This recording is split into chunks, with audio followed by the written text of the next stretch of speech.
Hello everyone, this is Oliver from Neon. Today we are going to do a matcha latte, and for this we will compare two different matchas. Both of them are from the cultivars from the team plant type Yabukita, and Yabukita is actually the one who in my experience suits the best. But for this I have two different ones today. So I have a Yabukita from Kyoto, and I have a Yabukita from the region of Shizuoka. Shizuoka known for a little bit fresher, a little bit more citrusy teas or green teas, and Kyoto for a little bit more sweeter teas. And I wanted to see how the difference of these two tastes affect my cold matcha latte. So today we're gonna learn of how to do a cold matcha latte, and additionally I'll give you an insight on the two different matchas. So what do you need? As always for a matcha latte, you need a bowl. So I have two bowls here for the two matchas. And I need a chosen. I soaked it in water, very important to just soak it for maybe 5 minutes, or a little bit so 2 to 5 minutes at least in water, just to have it smooth, because the small shapes which you have, or the small needles of the chosen, shouldn't break, and that's the best way to avoid that they actually break. Good, then clear the matcha. I need a spoon. And then I have prepared my glasses here, 2 glasses with the same amount more or less of ice cubes. So this I also brought with me. And I have some water to mix the matcha, and absolutely I have the milk. In this case I have a soy milk. So don't use that dairy milk. Dairy milk is actually inhibiting some of the positive effects of matcha. So the green tea powder cannot develop all its potential in the dairy milk. The reason is that the casein, so the milk protein coming from the cow, is actually the inhibitor of the positive effects of the matcha. So plant-based milk, very important. And now we're gonna start. So we take around 2 grams today, so a little bit stronger, which is around 1 coffee spoon of matcha.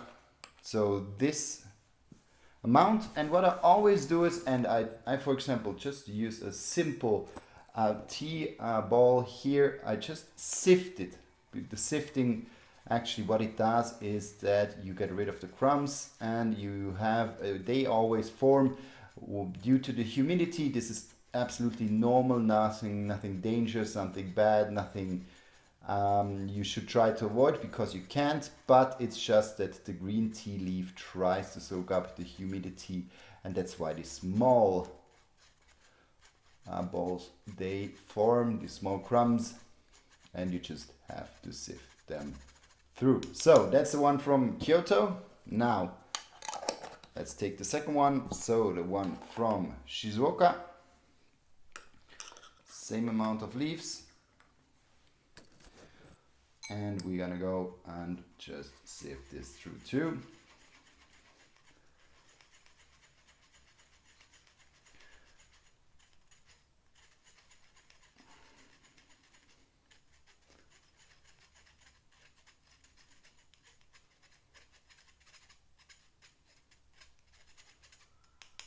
Good, so done that. Good, we're gonna put the matchas aside. The spoon we don't need at the moment. And then the whisking. Whisking is always important that you do this M form or W form, depends on the source. Some people say W, some people say M. You just pour in a little bit of water just to dissolve the matcha nicely.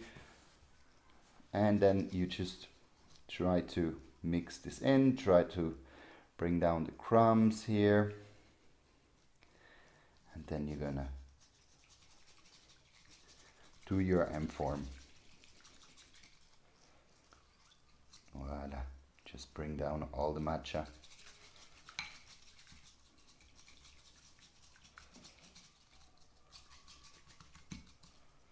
Exactly.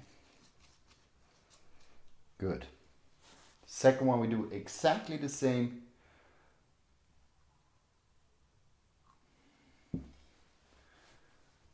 Just bring down, just mix all the matcha.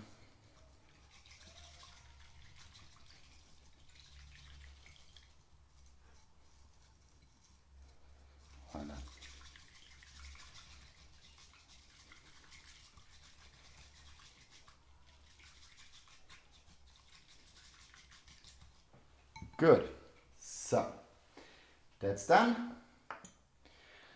So we got a little bit of nice foam on top, which is building on top of the matcha. There's a slight color difference. This one here, so the one from Kyoto, a little bit slightly greener, darker in its green, while this one is a little bit brighter.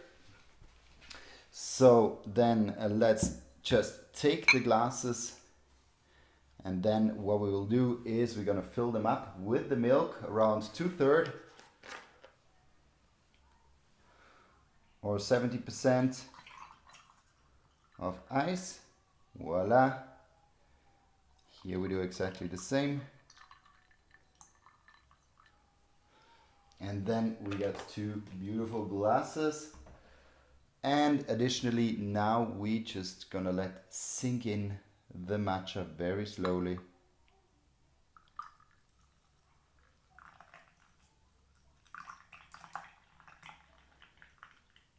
That it sinks down and gives this beautiful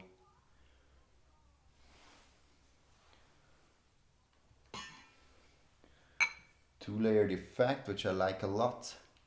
Also here, very slowly. And then